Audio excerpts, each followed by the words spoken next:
Hi, this is Komal Chaudhary and I welcome to all at the YouTube channel GS365। और आज का हमारा session रहने वाला है करंट अफेयर से रिलेटेड। और हम हमेशा की तरह पहले अपने टॉपिक्स डिस्कस करेंगे एंड देन हम डिस्कस करेंगे अपनी न्यूज़ विद कॉम्प्रिहेंसिव अंडरस्टैंडिंग। इसमें होगा आपके लिए करंट अफेयर्स, स्टैटिक पार्ट होगा न्यूज़ का एंड एक एनालिसिस भी होगा साथ में कि इससे क्या इफेक्ट होने वाला है हमारी सोसाइटी पर, एज ए ह्यूमन हम पर, और कौन कौन सी पार्ट हैं जिनको ये न्यूज़ इफेक्ट करेगी। तो हम सब चीज़ बहुत ही डिटेल में देखने वाले हैं। उससे पहले हम स्टार्ट करेंगे अपने टॉपिक्स की, कौन कौन से टॉपिक हम आने वाले 30 मिनट्स में कवर करने वाले हैं। तो स्टार्ट करेंगे फर्स्ट टॉपिक के साथ। और फर्स्ट टॉपिक हमारा है कि अभिनेत्री नीतू चंद्रा और क्रांति प्रकाश झा को चुनाव आयोग ने बिहार स्वीप आइकन नियुक्त किया है। ठीक है, इस न्यूज़ में हम जानेंगे कि स्वीप आइकन क्या होता है, 2023 में लास्ट किसको नियुक्त किया गया था। ठीक है, और इससे इसके उद्देश्य क्या होते हैं, क्यों इसे अपॉइंट किया जाता है, क्यों नियुक्त किया जाता है स्वीप आइकन को, हम सब ही चीज डिटेल में जानेंगे। ठीक है, नेक्स्ट हमारा है गुजरात द्वारा सटीक स्वास्थ्य सेवा के लिए भारत की पहली जनजातीय जीनोम परियोजना शुरू की गई है। पहली जनजातीय जीनोम परियोजना शुरू की गई है, गुजरात में की गई है।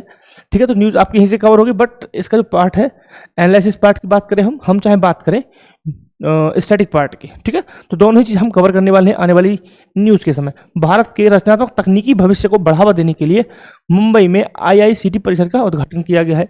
नेक्स्ट हमारा है केंद्रीय मंत्री और मुख्यमंत्री की उपस्थिति में प्रसार भारती और महाराष्ट्र फिल्म रंगमंच एवं सांस्कृतिक विकास निगम के बीच एक समझौता ज्ञापन हुआ है। इस समझौते से क्या क्या फायदा होने वाला है, कौन कौन सी चीजें हैं जो इसमें सम्मिलित हैं, हम सब चीज हम डिटेल में डिस्कस करने वाले हैं। बट अभी के लिए आप सिर्फ समझिए कौन कौन से टॉपिक हम न्यूज़ में आज देखेंगे। नेक्स्ट टॉपिक हमारा है अमेरिका ने पहलगाम हमले के लिए लश्कर ए तैयबा के प्रतिनिधि द रेजिडेंट फ्रंट को आतंकवादी संगठन घोषित कर दिया गया है। यानी कि लश्कर TRF को भी अब आतंकवादी संगठन घोषित कर दिया गया है अंतर्राष्ट्रीय स्तर पर। ठीक है, देखेंगे हम। नेक्स्ट न्यूज़ हमारा है कि राष्ट्रपति द्रौपदी मुर्मू ने नई दिल्ली में स्वच्छ सर्वेक्षण 2024-25 के पुरस्कार प्रदान किए। यानी कि जो स्वच्छ सर्वेक्षण होता है 2025 के लिए राष्ट्रपति जी के द्वारा पुरस्कार वितरित किए गए हैं। देखेंगे कौन फर्स्ट आया है, कौन लास्ट, और स्टैटिक पार्ट भी हम कवर करने वाले। नेक्स्ट न्यूज़ हमारा कि भारत ने परमाणु क्षमता वाली कम दूरी की बैलिस्टिक मिसाइलों का पृथ्वी सेकंड और अग्नि फर्स्ट का सफलतापूर्वक परीक्षण किया है। ठीक है, तो आज हम बहुत ही कॉम्प्रिहेंसिव समझेंगे मिसाइल सिस्टम को कि मिसाइल क्या होती है, कितने प्रकार की होती है। ठीक है, और क्या क्या वेरिएंट होते हैं, विद एग्जाम्पल्स हम समझने वाले हैं। तो ये बहुत ही कॉम्प्रिहेंसिव हम करेंगे आज एक टॉपिक को। नेक्स्ट हमारा टॉपिक रहेगा, हाँ ठीक है, हाँ एक टॉपिक और हम अलग से डिस्कस करेंगे, इंटरनेशनल सोलर अलायंस को। राइट, वो हम डिस्कस करेंगे जैसे कि हम हर रोज करते हैं। एक अंतरराष्ट्रीय संस्था को हम डिस्कस करते हैं हर न्यूज़ वाले दिन, हर सेशन में, ताकि आपको अंतरराष्ट्रीय स्तर के जो संगठन है उनके बारे में इंफॉर्मेशन रहे। ठीक है साहब, तो स्टार्ट करते हैं फर्स्ट न्यूज़। और फर्स्ट न्यूज़ क्या है कि अभिनेत्री नीतू चंद्रा और क्रांति प्रकाश झा को चुनाव आयोग ने बिहार स्वीप आइकन नियुक्त किया गया है। तो अभिनेत्री नीतू चंद्रा और क्रांति प्रकाश झा को भारत के चुनाव आयोग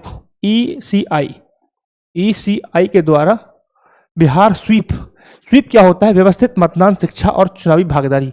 सुन लीजिए, व्यवस्थित मतदान, शिक्षा एवं चुनावी भागीदारी, जिसे बोला जाता है स्वीप। यह स्वीप नाम से ही फेमस है। आपको जब दिखेगा तो व्यवस्थित मतदाता, शिक्षा और चुनावी भागीदारी, ये आपको नहीं दिखेगा, बट आपको ये जरूर दिखेगा स्वीप क्या होता है। ठीक है, तो यह स्वीप के नाम से ही फेमस होता है। इसके उद्देश्य क्या होता है, बेसिकली इसका उद्देश्य होता है कि जो चुनाव होने वाले विधानसभा में उससे संबंधित मतदाता शिक्षा, क्या उद्देश्य है, इसका उद्देश्य होता है मतदाताओं को जागरूक करना, को शिक्षित एवं जागरूक करना, यह इसका उद्देश्य होता है। मेन पर्पस यही होता है इसका।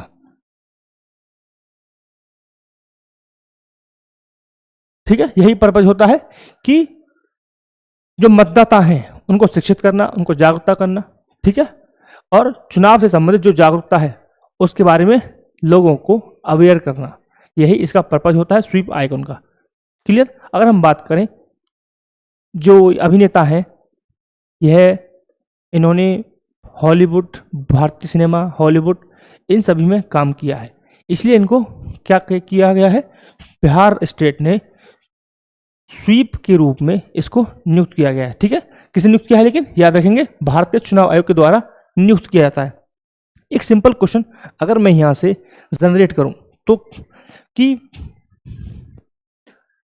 विधानसभा के चुनाव में स्वीप नामक जो व्यवस्था है वह किसके द्वारा की जाती है?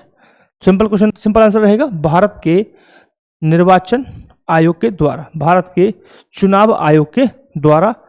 नेक्स्ट क्वेश्चन आ सकता है किसके द्वारा नियुक्त किया जाता है? तो नियुक्त किया जाता है भारत के चुनाव आयोग के द्वारा, इसको नियुक्त किया जाता है। ठीक है साहब, क्लियर पॉइंट है? ठीक है, तो हम बता चुके हैं इसका उद्देश्य क्या है, क्यों अपॉइंट किया जाता है, किसके द्वारा किया जाता है। तो अपॉइंट किया जाता है मतदाताओं को शिक्षित और जागरूक करने के लिए। चुनाव आयोग के द्वारा इसको नियुक्त किया जाता है। अभी के लिए नियुक्त किया गया है नीतू चंद्रा और क्रांति प्रकाश झा को नियुक्त किया गया है। ठीक है, स्वीप की फुल फॉर्म क्या है? व्यवस्थित मतदाता शिक्षा और चुनावी भागीदारी। अगर हम बात करें यह जो व्यवस्था है, ठीक है, इसे हम कब से चला रहे हैं? तो इसको प्रारंभ किया गया था 2009 में। कब प्रारंभ किया गया था? इसे हम 2009 से कंटिन्यू हमने किया है, जहां पर हम क्या कर रहे हैं? निर्वाचकों को जागरूक करने के लिए, अवेयर करने के लिए तथा निर्वाचन सिस्टम जो है उससे संबंधित जानकारी लोगों तक पहुंचाने के लिए हम इस व्यवस्था को 2009 से चला रहे हैं। यानी कि 2009 से स्वीप नामक सिस्टम जो है वह कार्य कर रहा है। Clear point? क्लियर है? अगर मैं बात करूं लास्ट सेशन 2023 में किसको स्वीप के रूप में नियुक्त किया गया था? 2023 में किसे स्वीप के रूप में नियुक्त किया गया था? तो एक सिंगर है मैथिली ठाकुर। ठीक है, कौन है? मैथिली ठाकुर। मैथिली ठाकुर को 2023 में अपॉइंट किया गया था। और ये क्या थे? ये सिंगर है। कौन है? ये सिंगर हैं जिन्हें स्वीप अपॉइंट किया गया था, स्वीप के रूप में SVEEP। ठीक है, स्वीप के रूप में नियुक्त किया गया था। Clear point? राइट, चलो बढ़ते हैं नेक्स्ट न्यूज की तरफ। आई होप आपको स्टैटिक पार्ट और एनालिसिस पार्ट दोनों समझ में आया होगा। यानी कि अगर मैं रिवाइज करूं तो अभिनेत्री नीतू चंद्रा और क्रांति प्रकाश झा को चुनाव आयोग ने स्वीप आइकन नियुक्त किया गया है। ठीक है, स्वीप आइकन किसके द्वारा नियुक्त किया जाता है? तो नियुक्त किया जाता है चुनाव आयोग के द्वारा। ठीक है, नंबर 1 पॉइंट। स्वीप होता क्या है? स्वीप होता है व्यवस्थित मतदाता शिक्षा और चुनाव भागीदारी, इसकी फुल फॉर्म में। अगर हम बात करें इसके उद्देश्य को लेकर, उद्देश्य क्या है? मतदाताओं को जागरूक करना, अवेयर करना, ठीक है, और उनको शिक्षित करना। राइट, चुनाव प्रक्रिया के बारे में इंफॉर्मेशन पहुंचाना और अवेयर करना, यह इसका उद्देश्य होता है। राइट, अगर हम बात, इस व्यवस्था को कब से स्टार्ट किया गया है? इस व्यवस्था को 2009 से चलाया गया है। अगर हम बात करें 2023 लास्ट किसको अपॉइंट किया गया था? तो लास्ट ईयर मैथिली ठाकुर को अपॉइंट किया गया था, जो कि क्या है? एक सिंगर है। राइट, चलो अब बढ़ते हैं नेक्स्ट न्यूज की तरफ। और नेक्स्ट न्यूज हमारा है गुजरात द्वारा सटीक स्वास्थ्य सेवा के लिए भारत की पहली जनजातीय जीनोम परियोजना शुरू की गई है। तो क्वेश्चन में सिंपल है कि जीनोम परियोजना, भारत की पहली जीनोम परियोजना किस राज्य सरकार के द्वारा प्रारंभ किया गया है? किसके द्वारा? तो गुजरात के द्वारा प्रारंभ किया गया। आप याद रखेंगे किसके द्वारा प्रारंभ किया गया? गुजरात के द्वारा प्रारंभ किया गया है। ठीक है, किसके द्वारा? गुजरात के द्वारा प्रारंभ किया गया है। यह भारत का पहला राज्य बन गया है जिसने पूरी तरह से जनजातीय समुदायों पर केंद्रित जीनोम अनुक्रमण योजना शुरू की है। यानी कि जनजातीय समुदायों के लिए पहली जीनोम परियोजना, जीनोम अनुक्रमण परियोजना शुरू की है। किस स्टेट में की गई है? यह की गई है आपके गुजरात में। ठीक है, क्लियर पॉइंट है? क्लियर है पॉइंट यहां तक? इस योजना को किसके द्वारा, इस योजना की घोषणा किसके द्वारा प्रारंभ की गई थी? ठीक है, जनजातीय विकास मंत्रालय द्वारा। ठीक है, कौन समूह? जनजातीय विकास मंत्रालय के द्वारा घोषणा की गई थी। जनजातीय विकास मंत्रालय के द्वारा घोषणा। ठीक है सर, बहुत ही इंपॉर्टेंट चीज है, आप याद रखेंगे। क्लियर? इसका उद्देश्य क्या है? क्यों हम करा रहे हैं जीनोम अनुक्रमण? क्यों जरूरी है? क्यों रिक्वायरमेंट है इसका? तो इसका उद्देश्य क्या है? आनुवंशिकी को पता लगाना। इस जीनोम से क्या होता है? जीनोम से आनुवंशिकता का पता चलता है, आनुवंशिकी का पता चलता है। ठीक है, तो इससे संबंधित जो आनुवंशिक तौर पर कुछ बीमारियां होती हैं, स्वास्थ्य संबंधी जो प्रॉब्लम्स होती हैं, उनको समाधान के लिए इसको चलाया जा रहा है कि जो स्वास्थ्य संबंधी जोखिमों को कम करने के लिए, स्वास्थ्य, एक मिनट सॉरी,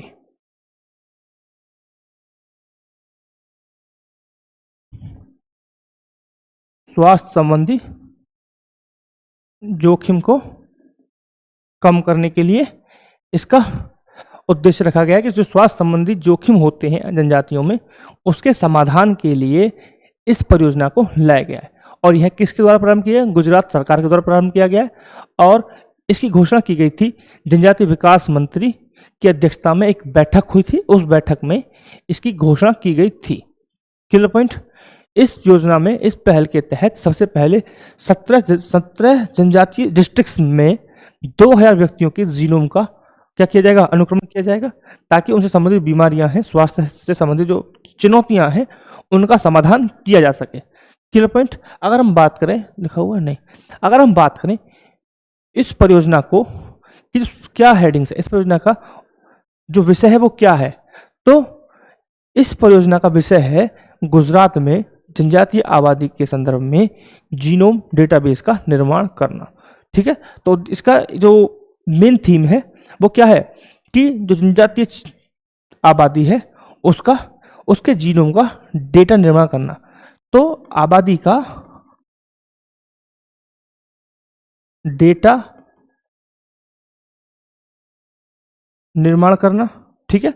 और जब जीनोम बेसिस डेटा होगा तो उससे बहुत सारी चीज़ें इजीली कर सकते हैं, जैसे कि अगर हम उससे संबंधित कोई भी अनुसंधान करना चाहें तो वो कर सकते हैं।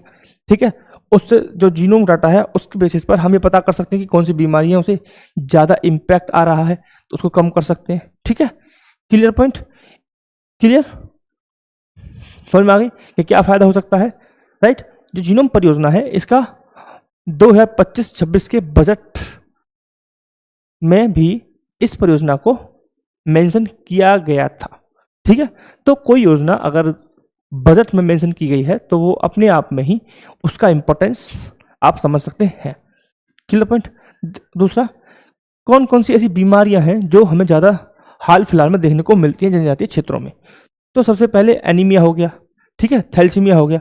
कुछ केसेस में अनुवांशिकी कैंसर भी देखे गए हैं, जिनका हम शीघ्र जल्दी ही पता करके उनका समाधान कर सकते हैं। ठीक है, उपचार कर सकते हैं, टारगेटेड उपचार कर सकते हैं, क्योंकि हम अनुवांशिक जीनोम के आधार पर बीमारी का पता कर सकते हैं और क्या सीक्वेंस है, क्या पैटर्न है, उनको भी हम जान सकते हैं। और टारगेटेड रूप से हम उस बीमारी को क्या कर सकते हैं? खत्म कर सकते हैं, या फिर उस बीमारी को हम टारगेट कर सकते हैं। क्लियर पॉइंट, क्लियर, तो समझ में आ गया। तो इस स्लाइड से आप याद रखेंगे किसने प्रारंभ किया है? गुजरात ने प्रारंभ किया। पहला है तो इंपॉर्टेंट हो जाता है, आप याद रखेंगे।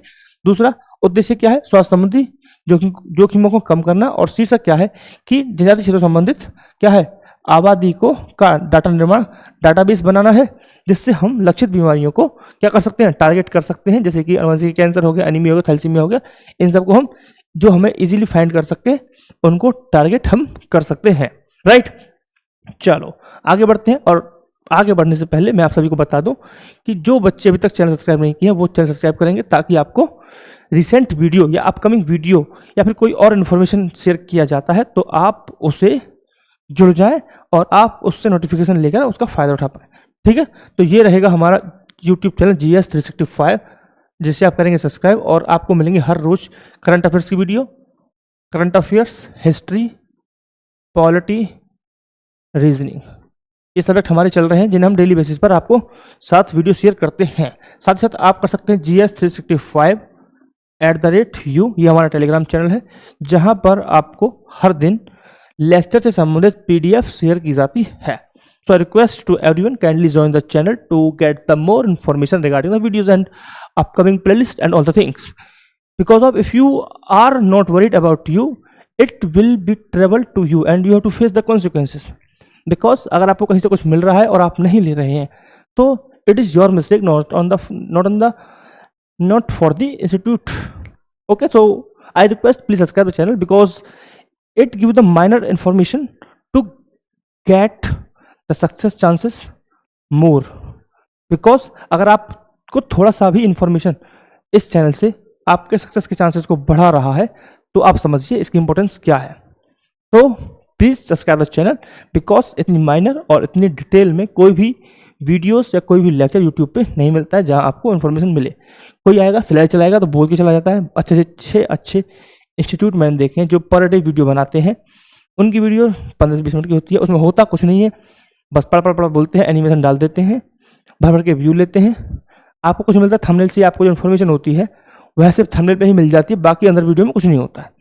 ठीक है, तो ऐसे बहुत सारे नामी ग्रामी मैंने इंस्टीट्यूट देखे हैं जो कोर एरिया पे वर्क नहीं करते हैं, सिर्फ पैसा कमाना और क्या है व्यूज पाना उनका लक्ष्य है। ठीक है, क्लियर। तो आई रिक्वेस्ट कि आप चैनल सब्सक्राइब कीजिए। चैनल सब्सक्राइब करने में ना तो कोई पैसा लगता है ना चार्ज लगता है। ठीक है, सो आप कीजिए और वीडियो को देखिए। आप 10 से 15 दिन वीडियो को दीजिए, आपके पास लगेगा कि हाँ कुछ आ रहा है। ठीक है, तो बढ़ते हैं हम नेक्स्ट न्यूज़ की तरफ। और नेक्स्ट न्यूज़ हमारा है कि भारत ने रचनात्मक तकनीक भविष्य को बढ़ावा देने के लिए मुंबई में आईआईसीटी परिसर का उद्घाटन किया है। ठीक है साहब, क्लियर। तो 8 जुलाई को केंद्रीय मंत्री अश्विनी वैष्णव ने महाराष्ट्र के मुख्यमंत्री देवेंद्र फडणवीस द्वारा मुंबई में एनएफडीसी कॉम्प्लेक्स में, कहाँ पे, एनएफडीसी कॉम्प्लेक्स में क्या किया है, भारतीय रचनात्मक प्रौद्योगिकी संस्थान, ठीक है, फुल फॉर्म क्या है, भारतीय रचनात्मक प्रौद्योगिकी संस्थान आईआईसीटी के पहले कैंपस का उद्घाटन कर दिया है। ठीक है, क्लियर। क्या उद्देश्य है, क्यों किया गया है, आप सभी को पता है कि जैसे आईआईसीटी, गूगल, मेटा, माइक्रोसॉफ्ट या एप्पल जैसी कंपनियों के सहयोग से एनिमेशन, गेमिंग, ठीक है, बीएफएक्स में प्रशिक्षण प्रदान करेगा ये इंस्टीट्यूट। क्लियर, दोबारा सुन लीजिए, यह इंस्टीट्यूट क्या करेगा, क्यों किया गया है इसे, तो यह क्या करेगा, इसके सहयोग से हम क्या प्राप्त करेंगे, इसके सहयोग से हम प्राप्त करेंगे एनिमेशन, गेमिंग, एक्सआर, बीएफएक्स, इन सब का प्रशिक्षण हमें इस इंस्टीट्यूट में मिलेगा। प्रशिक्षण यानी कि ट्रेनिंग, राइट। आगे देखिए, हाँ आगे तो नहीं, क्लियर पॉइंट है। चलो समझ में आ गई क्या उद्देश्य है। तो आप याद रखेंगे कि आईआईसीटी का कॉम्प्लेक्स कहाँ बन रहा है, मुंबई में बन रहा है, और कहाँ बन रहा है, एनएफडीसी कॉम्प्लेक्स मुंबई, कहाँ बन रहा है, एनएफडीसी कॉम्प्लेक्स मुंबई। उद्देश्य क्या है, ये क्या काम करेगा, तो ये हमें बीएफएक्स का ट्रेनिंग देगा, ठीक है, एक्सआर का देगा, क्लियर, राइट। एनिमेशन हो गया, आप सभी को पता है एनिमेशन अभी बहुत बूम पर है इंडस्ट्री, राइट, क्योंकि अभी यूट्यूब पे भी बहुत सारे एनिमेशन ही वीडियो होते हैं एनिमेटेड। लोग क्या करते हैं, प्रॉम्प्ट डाला, चैट जीपीटी से डेटा निकाला, प्रॉम्प्ट डाला, उस डेटा से क्या वीडियो बनाया, उस एनिमेशन वीडियो कुछ नहीं किया, 10-15-20 मिनट किया, बिना आप उनको कोई प्रॉपर नॉलेज हुए बिना भी वो वीडियो अब बनाकर अपलोड कर रहे हैं। ठीक है, by the technology, by the AI, right. तो ये समझ लो इंडस्ट्री की तेजी से ग्रो कर रही है, बट अभी यूट्यूब का गाइडलाइन आ गया है कि जो ऐसे एनिमेटेड वीडियो होंगे उनको हटा दिया जाएगा। तो अगर आप ऐसे वीडियो को फॉलो करके अपना कैरियर की सोच रहे हैं तो जल्दी वो कैरियर खत्म होने वाला है। ठीक है, चलो आगे बढ़ते हैं। और नेक्स्ट न्यूज हमारा है कि केंद्रीय मंत्री और मुख्यमंत्री की उपस्थिति में प्रसार भारती और महाराष्ट्र फिल्म रंगमंच और सांस्कृतिक विकास निगम के बीच एक समझौता ज्ञापन हुआ है। यह न्यूज हम पिछले 3 दिन पहले भी हम कवर किए थे। इस समझौता ज्ञापन उद्देश्य क्या है, फिल्म और टेलीविजन के लिए एक मीडिया केंद्र स्थापित करना है जो नवाचार और अंतर्राष्ट्रीय प्रतिस्पर्धा को बढ़ावा देगा। यह न्यूज हम कवर कर चुके हैं। ठीक है, और इस दौरान एक गुलशन महल में वैक्स भारत मंडप का भी क्या होगा, उद्घाटन किया जाएगा, राइट। इस अवसर पर आईसीटी के लोग और उद्योग संबंधित पाठ्यक्रम लॉन्च किए जाएंगे और जो वेब्स 2025 के पहले संस्कृत परिणाम पर रिपोर्ट जारी की गई इस मीटिंग में। क्लियर पॉइंट है, दोबारा सुन लीजिए। जब यह सम्मेलन हुआ था, इस सम्मेलन में उद्योग संबंधित पाठ्यक्रम लॉन्च किए गए, इंडस्ट्री से रिलेटेड, और वेब्स 2025 के पहले संस्करण के परिणाम की रिपोर्ट जारी की। वेब्स सम्मेलन हुआ 2025 मुंबई में हुआ था, बहुत ज़्यादा हम कवर कर चुके हैं, कई बार न्यूज में रहा है, तो आप याद रखेंगे वेब्स सम्मेलन 2025 कौन सा,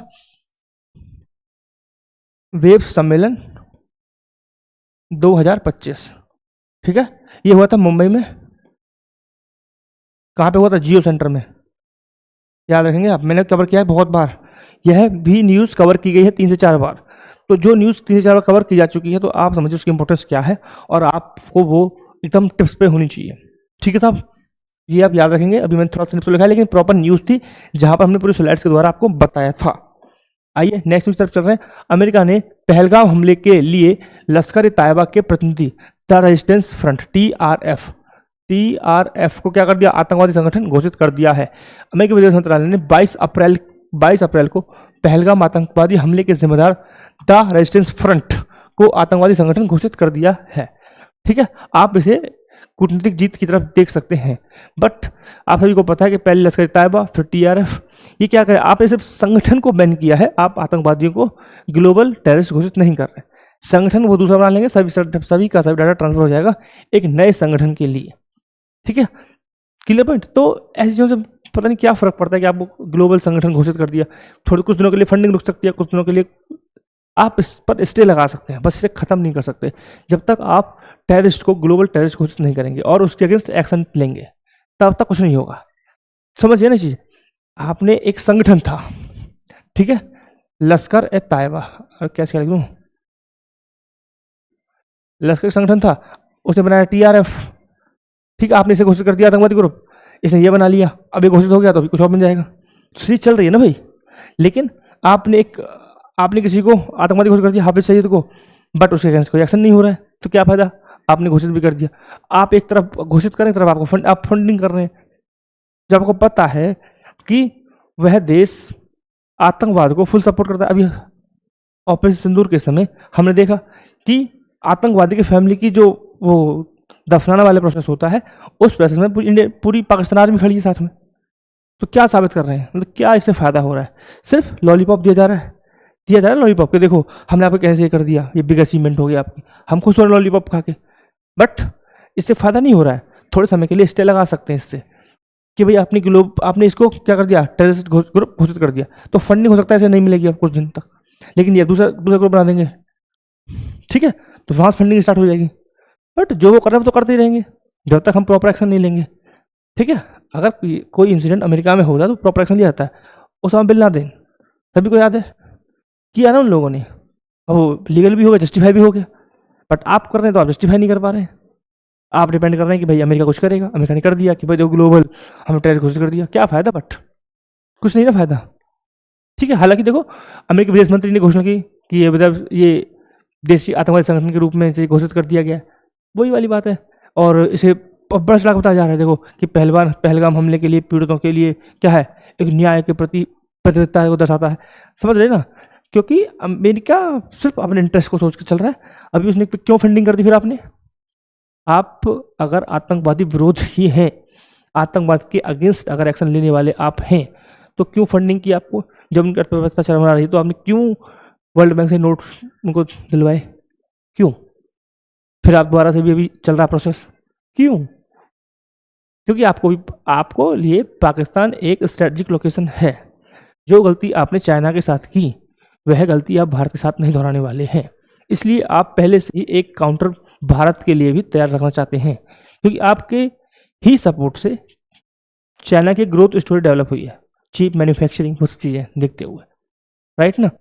तो आपने जो चाइना के अगेंस्ट गलती कर दी कि अब आप चाइना को काउंटर करने में आपको परेशानियां फेस करनी पड़ रही हैं, आप खुद कंप्रोमाइज़ कर रहे हैं, तो आप नहीं चाहते कल को भारत के साथ भी आप सेम ही स्टेट रहेंगे, राइट ना। तो इसलिए आप पहले से ही एक काउंटर रखना चाहते हैं, ताकि भारत इतना ग्रो ना कर पाए कि वह आपके लिए खतरा बने। कहीं ना कहीं एक पॉइंट है, सोचिए जरा जो बच्चे वीडियो देख रहे हैं, कि क्या ऐसा कुछ थॉट प्रोसेस हो सकता है कि अमेरिका का इसके पीछे। आते हैं बैक टू पॉइंट, लश्कर तैयबा का एक सब्सिडरी था टीआरएफ, जिसे अब आतंकवादी संगठन घोषित कर दिया गया है। ठीक है, यह पहलगाम हमले के जो पीड़ित हैं उनके लिए ये कहा जा रहा है कि यह उनके लिए न्याय को दर्शाता है। ठीक है, तो लश्कर तैयबा के मुखौटा था लश्कर तैयबा का, और उसका प्रॉक्सी संगठन था जिसने पहलगाम हमले की जिम्मेदारी ली थी। आप सभी को पता है पहलगाम हमले में भारत के 6 नागरिक मारे गए थे। ठीक है, क्लियर पॉइंट, राइट। और इसी समूह ने 2024 में एक घटना की थी, भारतीय सुरक्षा बल उन पर हमला हुआ था, उसकी भी उन्होंने जिम्मेदारी ली थी। तो ऐसी चीज़ों को लेकर अगर आप ठोस कदम नहीं उठाएंगे तो यह आपके लिए खतरा ही बनता रहेगा। ठीक है, तो बहुत स्कॉलर हैं जो कहते हैं कि अगर आप ताकतवर हैं तो ही आप उस रीजन में शांति ला सकते हैं, तो आप ताकतवर बनिए और ताकत दिखाइए भी। ठीक है, हाँ कभी कभी हो जाता है कि ताकत दिखाने से आपके जो छोटे पड़ोसी राज्य हैं उनको खतरा फील होता है, लेकिन आप उनको फिर सेफ जोन फील कराइए, टाइम टू टाइम मीटिंग कीजिए, उनको बताइए अपना ये सिनेरियो चल रहा है। भाई हर समस्या का समाधान हो सकता है, बट ये नहीं है कि आप शांति प्रिय देश बने रहें। ठीक, लोग कहते हैं कि अगर हम इन चीज़ों की तरफ बढ़ेंगे तो हमारा एक्सपेंडिचर मिलिट्री पर ज़्यादा होगा। अरे भाई आपका क्या ज़्यादा होगा, दुनिया तो इतना इतना कर रही है, आप इतना प्रतीक्षा कर रहे हैं। आप कहेंगे ग्रोथ स्टोरी रुक जाएगी, अरे ग्रोथ स्टोरी जब वो हमला कर देगा तो आप उसको भी डेवलप करने में आप क्या करेंगे, तब तो इन्वेस्ट करना पड़ेगा। सपोज करो किसी बिल्डिंग में बम फूटा, बम फूटे बिल्डिंग टूट गई, तो भाई उस बिल्डिंग में आप क्या करेंगे, जो लोग मरे उनका इंश्योरेंस देना, वो भी क्या हो गया, इन्वेस्टमेंट।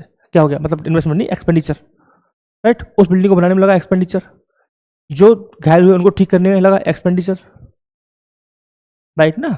फिर जब आप मिलिट्री पर खर्च कर रहे हैं तो वो क्या है, वो एक एक्सपेंडिचर है, बट उससे आपके रीजन में क्या होगा, स्टेबिलिटी रहेगी। एक चीज़ हमेशा याद रखो, एक चीज़ आप भी समझ सकते हो, खुद सोच सकते हो कि जब एक सिंपल एग्जांपल समझते हैं गांव के लोगों की तरफ से, एकदम बिल्कुल लेमैन की तरह, कि आपका शरीर ठीक है, डोले सोले हैं, तो जल्दी से आपसे कोई भिड़ेगा नहीं। लेकिन अगर आप कमज़ोर हैं तो आपको हर व्यक्ति दो चांटे मार के चलेगा। आप इसी तरीके से समझिए अपनी स्थिति को अंतर्राष्ट्रीय स्तर पर, कि अगर आपके पास स्ट्रेंथ है तो आपको कोई आंख नहीं दिखाएगा जल्दी से, बट अगर आप कमज़ोर हैं तो हर व्यक्ति आंख भी दिखाएगा और आपकी टेरिटरी जो है उसको कब्जाएगा भी, राइट। तो आते हैं next, sorry back to news, right. चलो तो भाई ये आपको समझ गया, ग्लोबल टेररिस्ट ग्रुप घोषित कर दिया गया है। अब बढ़ते हैं नेक्स्ट न्यूज़ की तरफ। द्रौपदी मुर्मू ने नई दिल्ली में स्वच्छ सर्वेक्षण 2024-25 के पुरस्कार प्रदान किए हैं। तो यह पुरस्कार समारोह विज्ञान भवन में किए गए थे, ठीक है, और आवास एवं शहरी मंत्रालय के द्वारा आयोजित किया गया था यह इवेंट, ठीक है। इवेंट कौन सा, जो पुरस्कार दिए गए हैं उससे संबंधित, ठीक है। इंदौर को लगातार 8वें वर्ष भारत का सबसे स्वच्छ स्थल, स्वच्छ शहर घोषित किया गया है। जब से यह स्टार्ट हुआ है सर्वेक्षण, तब से इंदौर ही फर्स्ट आया हुआ लगातार, ठीक है। जब से सर्वेक्षण स्टार्ट हुआ तब से इंदौर ही फर्स्ट पर आता है। अगर हम बात करें नंबर 2, दूसरे पर कौन सा आ रहा है, तो दूसरे पर आता है सूरत, अब की बार दूसरे पर सूरत है, और थर्ड पर है हमारा क्या है, थर्ड पर क्या है, नवी मुंबई। एक मिनट, थर्ड पर क्या है, नवी मुंबई,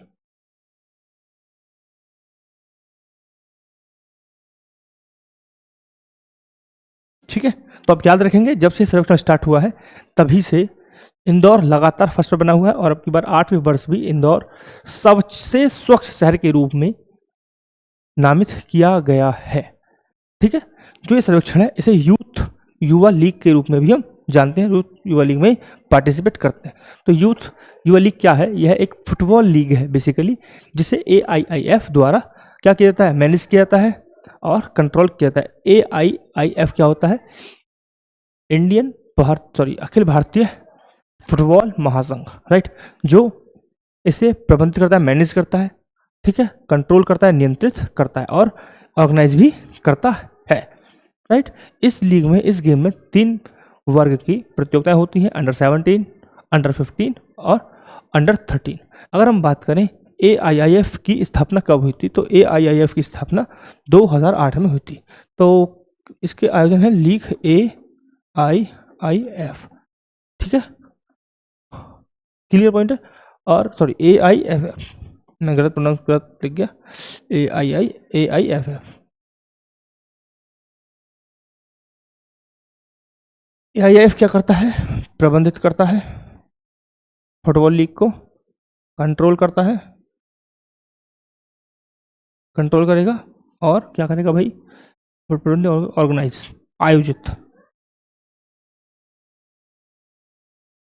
आयोजित लिखा है, एक मिनट रुकना, ठीक है, आयोजित, तो ये सब कौन करता है, AIIF करता है। और AIF की स्थापना हुई थी 2008 में, इसको स्थापित किया गया था। अगर हम बात करें हेडक्वार्टर की, तो AIF का हेडक्वार्टर है दिल्ली में। दिल्ली में कहाँ पे, द्वारका में, कहाँ पे है, द्वारका में इसका हेडक्वार्टर है, ठीक है साहब। All India football federation, all India football federation, ठीक है, ये एक लीग का आयोजन करता है जिसमें ये पार्टिसिपेट करते हैं स्टेट्स, ठीक है, क्लियर पॉइंट है। चलो पता चलेगा स्टैटिक पार्ट। अब बढ़ेंगे हम नेक्स्ट न्यूज़ की तरफ, और नेक्स्ट न्यूज़ हमारा है, नेक्स्ट न्यूज़ से पहले आप एक चीज़ और देखिए कि, चलो छोड़ दीजिए, वो इंपॉर्टेंट नहीं है इतना। आगे नेक्स्ट न्यूज़ पे आते हैं। भारत ने परमाणु क्षमता वाली कम दूरी की बैलिस्टिक मिसाइल पृथ्वी सेकंड और अग्नि फर्स्ट का सफल परीक्षण किया। ठीक है, तो भारत ने उड़ीसा के तट चांदीपुर स्थित एकीकृत परीक्षण रेंज से परमाणु क्षमता वाली, यानी कि ये न्यूक्लियर वॉरहेड ले जा सकती हैं, कम दूरी की बैलिस्टिक मिसाइल पृथ्वी सेकंड और अग्नि फर्स्ट का सफलतापूर्वक परीक्षण किया, जिससे सामरिक निवारक क्षमता का प्रदर्शन हुआ। रक्षा मंत्रालय ने कहा कि सामरिक बल कमान द्वारा किए गए परीक्षण के दौरान मिसाइलों के सही परिचालन और तकनीकी मापदंडों की पुष्टि की गई। लगभग 350 की मारक क्षमता वाली पृथ्वी सेकंड की क्षमता कितनी है? 350 किलोमीटर की है और परमाणु दोनों प्रकार के आयुध सहित 500 किलोग्राम तक पेलोड ले जा सकती है। यानी कि यह जो पृथ्वी सेकंड है, यह परमाणु जो बम्स होते हैं, एटम न्यूक्लियर वॉरहेड, उनको लेके जा सकने की क्षमता इसमें है। ठीक है, 700 900 किलोमीटर वाली क्षमता वाली अग्नि सेकंड है, जो 1000 किलोग्राम तक का पेलोड ले जा सकती है। दोनों भारत की परमाणु निवारक रणनीति के अभिन्न अंग है। इसके अतिरिक्त 16 जुलाई को स्वदेशी रूप से विकसित आकाश प्राइम मिसाइल, जिसे 45 मीटर से अधिक ऊंचाई तक संचालन के लिए अनुकूलित किया गया है, का लद्दाख सफलतापूर्वक किया। यानी कि आकाश प्राइम मिसाइल का भी है, जो आकाश इंटरसेप्टर है हमारा, उसका एडवांस लेवल है आकाश प्राइम। ठीक है, जिसका हमने भरपूर प्रयोग किया ऑपरेशन सिंदूर के दौरान। राइट, रक्षा मंत्रालय ने इस बात पर प्रकाश डाला कि आकाश प्राइम मिसाइल में स्वदेशी रूप से विकसित रेडियो फ्रीक्वेंसी सीकर सहित उन्नयन परिचालन संबंधी फीडबैक के आधार पर किए गए थे। लद्दाख सफल परीक्षण ने वास्तविक नियंत्रण रेखा के पास मिसाइल की परिचालन प्रभावशीलता को प्रदर्शित किया। तो ये तो बहुत ही कुछ चीज़ें रिलेवेंट है, कुछ रिलेवेंट भी हैं। तो आप क्या याद रखेंगे? आप ये याद रखेंगे, सबसे इंपॉर्टेंट चीज कहाँ से लॉन्च किया गया? उड़ीसा के चांदीपुर तट से। ठीक है साहब, क्लियर? किससे किया? पृथ्वी सेकंड और अग्नि फर्स्ट, दोनों ही क्या है? न्यूक्लियर वॉरहेड ले आ सकती हैं। न्यूक्लियर वॉरहेड ले आ सकती हैं। ठीक है साहब, रेंज आप याद रख सकते हैं, 350 किलोमीटर की मारक क्षमता है और यहाँ पर हम देख सकते हैं 700 से 900 किलोमीटर की इनकी मारक क्षमता है। राइट, दूसरा आप याद रखेंगे आकाश प्राइम के लिए, आकाश प्राइम का सक्सेसफुली क्या हुआ है? सक्सेसफुल परीक्षण हुआ है। आकाश क्या था? एक इंटरसेप्टर जो क्या करता था? मिसाइलों को गिरा था, जैसे कि S-400 होता है उसी तरीके से। ठीक है, कैटेगरी अलग अलग है, बस काम सेम ही है। राइट, अगर हम बात करें मिसाइलों को लेकर, थोड़ा हम जाने कि मिसाइलों के बारे में हमारे पास क्या इन्फॉर्मेशन है। तो मिसाइल देखने में कुछ इस तरीके से लगती है। ठीक है, इस तरीके से मिसाइल देखने को लगती है, जहां पर ये प्रोपल्शन सिस्टम होता है, यहाँ फिन्स होते हैं, विंग्स होंगे, यहाँ पर फ्यूल वाला एरिया होता है। ठीक है, और कंट्रोल गाइडेंस होता है, और यहाँ पे वॉरहेड, यहाँ पे होता है वॉरहेड, यानी कि चोंच पर, मिसाइल के चोंच पर रखा जाता है वॉरहेड। जो भी बम रखा जाता है, जो भी एटम रहेगा, चाहे किसी प्रकार का वो एम्यूनिशन रहेगा, सब आगे उसके ऊपर रख पर रखेगा, क्योंकि सब हट जाता है जब वो गिरती है। ठीक है, ये थ्रस्ट देगा यहाँ से और बाद में हट जाएगा फ्यूल के रूप में, फिर गिरेगा जाके। Clear point? ये हो गया हमारा मिसाइल का शेप। अगर हम बात करें टाइप ऑफ मिसाइल को लेकर, मिसाइल के प्रकार को आप जाने तो ब्रॉडली स्पीड के ऊपर, स्पीड के आधार पर याद कर देखें तो हमारे पास 3 प्रकार की होती है: सबसोनिक मिसाइल, सुपरसोनिक और हाइपरसोनिक। ठीक है, सबसोनिक, सुपरसोनिक और हाइपरसोनिक मिसाइल हमें देखने को मिलती है। अगर हम बात करें बेस्ड ऑन ट्रेजेक्टरी, तो एक बैलिस्टिक होता है और एक क्रूज मिसाइल होता है। अगर हम बात करें मिसाइलों को ट्रेजेक्टरी के आधार पर, तो क्रूज मिसाइल होता है वो कुछ सीधा जाने वाला क्रूज मिसाइल होता है, और अगर ये वक्र बनाकर जाएगा तो ये होगा बैलिस्टिक मिसाइल। ठीक है, अभी हम स्पेसिफिकेशन पर भी हम बात कर सकते हैं। अगर हम बात करें स्पेसिफिकेशन, समझो बैलिस्टिक मिसाइल को अगर हम बात करें तो बैलिस्टिक मिसाइल हमेशा चाप बनाकर जाएगा, ऐसे ऐसे जाएगा ऊपर और ऐसे नीचे आएगा। ठीक है, जैसे कि आप कोई बास्केटबॉल फेंकते हैं तो क्या होता है? ऐसे जाता है वो आर्क बना के। ठीक है, कुछ फेंकते तो ऐसे आर्क बना के जाता है, ऐसे ऐसे नहीं जाता तक, ऐसे बिल्कुल ऐसे नहीं जाएगा, वो हमेशा आर्क बनाकर ही जाएगा। ठीक है, तो स्टार्टिंग में क्या होता है? ये थ्रस्ट रॉकेट से जाता है, बट आगे जाने के बाद ये गुरुत्वाकर्षण का प्रयोग करके अपने आप को स्टेबल करता है। ठीक है, यह एक बार में इनकी खासियत होती है। अगर हम बात कर रहे हैं अभी बैलिस्टिक मिसाइल के बारे में आपको बता रहा हूँ। ठीक है, तो यह कई बार में एक बार में कई वॉरहेड ले जा सकते हैं। ठीक है, उदाहरण के लिए हमारे पास कौन कौन सी है, तो हमारे पास अग्नि, जो भी अग्नि सीरीज है, अग्नि सीरीज हमारी है बैलिस्टिक मिसाइल की है, अग्नि सीरीज हमारी बैलिस्टिक मिसाइल की है। और इसी तरीके से जो पृथ्वी सीरीज है, पूरी पृथ्वी सीरीज हमारी जो है वो बैलिस्टिक मिसाइल की है। तो हमारे पास 2 सीरीज है, अग्नि सीरीज और कौन सी? पृथ्वी सीरीज। दोनों ही हमारी बैलिस्टिक मिसाइल की सीरीज है। बैलिस्टिक मिसाइल का हमारे पास ये एग्जाम्पल है। अगर हम बात करें क्रूज मिसाइल को लेकर, तो क्रूज मिसाइल हमेशा एकदम ऐसी रेंज चलेगी लो एटीट्यूड में। ठीक है, लो एटीट्यूड यानी कि यह है वायुमंडल में ही चलेगी, यानी कि पृथ्वी के वायुमंडल में ऐसे ऐसे सक से ना जाएगी, सीधे ऐसे ऐसे आर्क ना बना करके यह जाएगी ऐसे। समझ पा रहे हैं आप? ऐसे बिल्कुल उठेगी थक सेना। ठीक है, क्लियर। ठीक, तो यह बेसिकली टारगेट करती है हमारे जो स्थल होते हैं या फिर नौसेना को यह टारगेट करने के लिए इसे बनाया जाता है। यह हमेशा कम ऊंचाई पर ही उड़ती है और यह निरंतर जो इसकी गति होती है वो जेट इंजन के द्वारा अपनी गति बनाए रखती है। अगर हम बात करें एग्जाम्पल्स के रूप में, तो क्रूज मिसाइल का जो हमारा एग्जाम्पल है, हमारे पास ब्रह्मोस है, नाम सुना है ब्रह्मोस, सॉरी स्पेलिंग गलत हो गई, सही थी यार।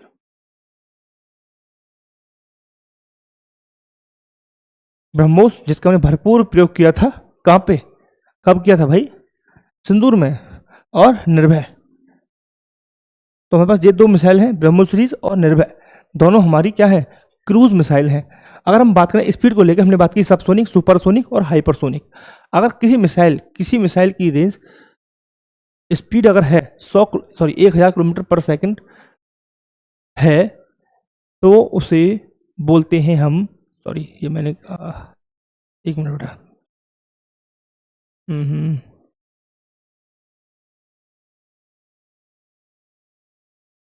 ठीक है। तो ये मैं डाटा भी नहीं मैं रिकॉर्ड कर पा रहा हूँ, 1 मैक, 3 मैक और 5 Mac.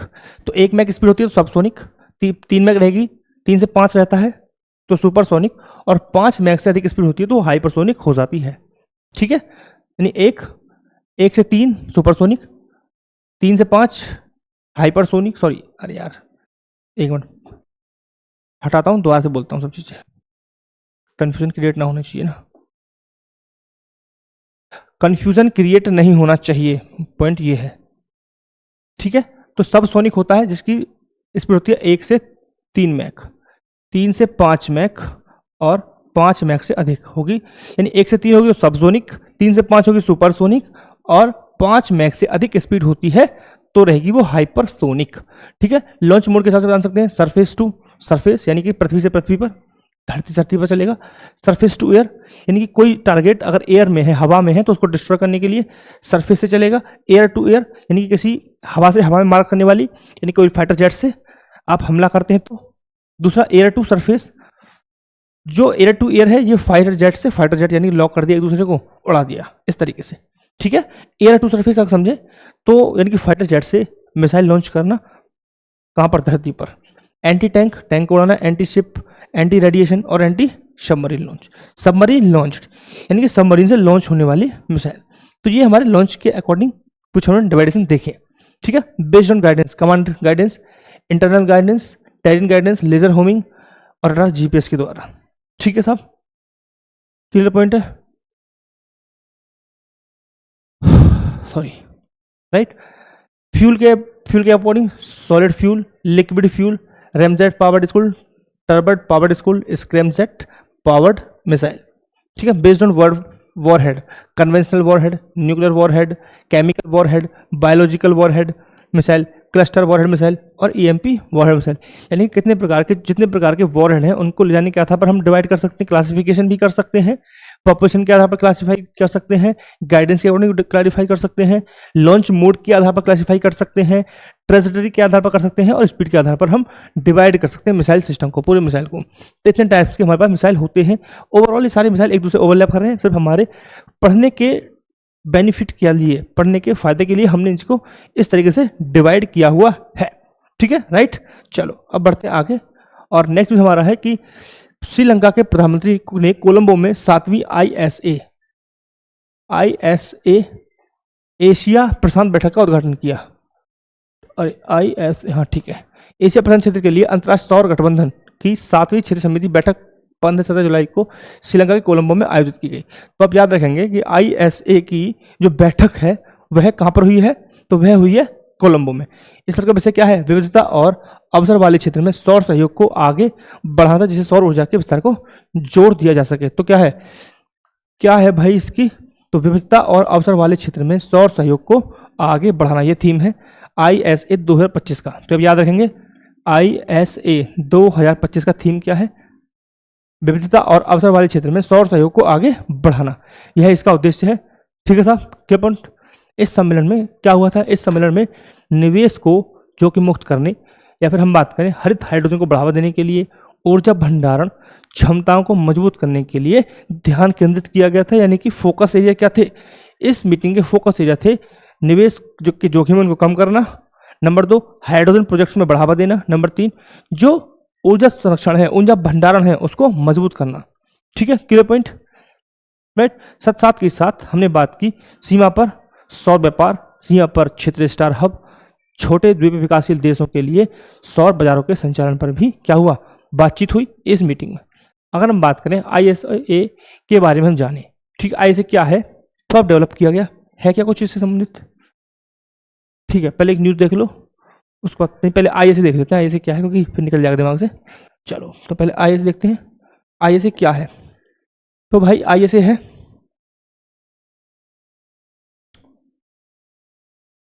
International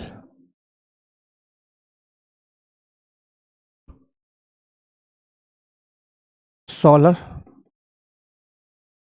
alliance. International solar alliance अगर हम बात करें कब स्थापित किया गया था, इंटरनेशनल सोलर अलायंस को कब स्थापित किया गया था? तो इसे स्थापित किया गया था 30 नवंबर 2015 को। कब स्थापित किया गया था? 30 नवंबर 2015 को स्थापित किया गया था। तो 30 नवंबर 2015 को स्थापित किया गया था। जब कब हुआ था? COP21 की बैठक हुई थी।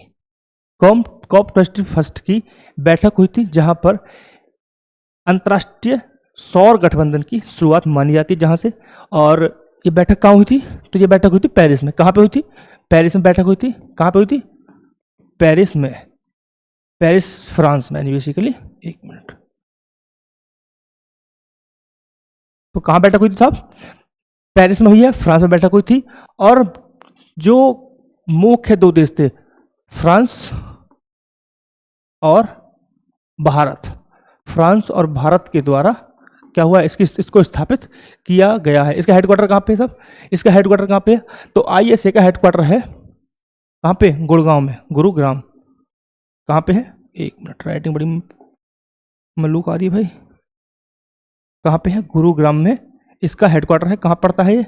हरियाणा में। हरियाणा यानी कि भारत, ठीक है, हरियाणा यानी कि भारत। Clear point. तो इसे इस मंच में क्या होता है, तो इसका उद्देश्य क्या है? इसका उद्देश्य है जलवायु परिवर्तन से निपटने के लिए और जो वैश्विक स्तर पर स्वच्छ ऊर्जा के रूप में परिवर्तित करने के लिए सभी राष्ट्रों को एकजुट लाना है। समझने का मतलब ये है कि आप सभी को पता है क्लाइमेट चेंज एक बहुत ही बड़ा इशू निकल के आ रहा है, राइट। हम संसाधनों का दोहन कर रहे हैं ज़्यादा से ज़्यादा, ठीक है साहब, क्लियर। जिससे क्लाइमेट चेंज लगातार बढ़ रहा है और उसकी रफ्तार भी बढ़ रही है। तो देशों ने कहा कि उसको समझते हुए, उस समस्या को समझते हुए उससे निपटने के लिए एक ऐसी ऊर्जा की तरफ हम चलें जहां पर हमें क्लाइमेट चेंज को कंट्रोल हम कर सकें और जो क्लाइमेट चेंज से संबंधित समस्याएं हैं उनसे भी हम साथ साथ निपट सकें। क्लाइमेट चेंज की अपनी ही समस्या है बहुत ज़्यादा, जिसका बहुत ही ब्रॉड लेवल पर इफेक्ट होता है मानव पर, इफेक्ट होता है जनजातियों पर, इफेक्ट होता है अलग अलग प्रकार की प्रजातियों पर, ठीक है, इफेक्ट होता है पानी पर, इफेक्ट होता है अलग अलग प्रकार से अलग अलग क्षेत्रों पर। हर क्षेत्र क्लाइमेट चेंज से प्रभावित होता है, राइट। तो हम उन सब चीज़ों को समझते हुए हमने एक इनिशिएटिव लिया। कौन सा इनिशिएटिव था?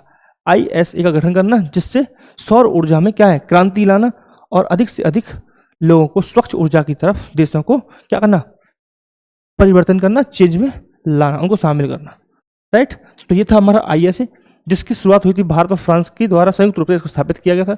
नवंबर 2015 में इसको स्थापित किया। पेरिस में एक बैठक हुई थी COP21 की, जो कि बेस्ड होती है किस पर? जलवायु परिवर्तन पर बेस्ड ये बैठक होती है और ये पेरिस में हुई थी COP21।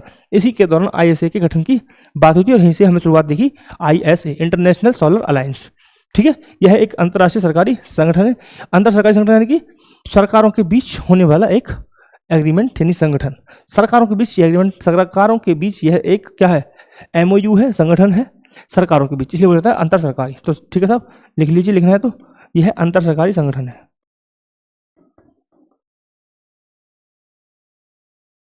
अंतर सरकारी संगठन है, आप ये समझ सकते हैं, ठीक है, क्लियर पॉइंट। तो समझ गए बेसिकली आप। तो आज का सेशन हमारा शायद एक न्यूज और है, सॉरी, न्यूज यह है कि प्रशासन सुधार एवं लोक शिकायत विभाग DRPD ओडिशा सरकार के साथ राजधानी की 2 दिवसीय सम्मेलन का आयोजन हुआ। तो भाई प्रशासनिक सुधार और लोक शिकायत विभाग से संबंध में एक सम्मेलन हुआ। कहां पर हुआ है? कहाँ पर हुआ है? उड़ीसा में हुआ है। ठीक है, उड़ीसा के भुवनेश्वर में हुआ है। कब हुआ है साहब? 17 से 18 जुलाई 2025 में इसे किया गया है। इस सम्मेलन में अनुकरणीय प्रशासन प्रथाओं पर केंद्रित 5 सत्र होंगे। ठीक है, और पहले सत्र में क्या होगा? 2023 और 24 में प्रधानमंत्री द्वारा पुरस्कार प्राप्त हुए हैं, उन पहलों पर प्रकाश डाले जाएंगे कि किन किन पहलों को प्रधानमंत्री के द्वारा सम्मानित किया गया, पुरस्कार दिया गया है। पहला सत्र जिलों के समग्र विकास पर होगा, जिसका अध्ययन DPRPG के अतिरिक्त सचिव पुनीत यादव करेंगे।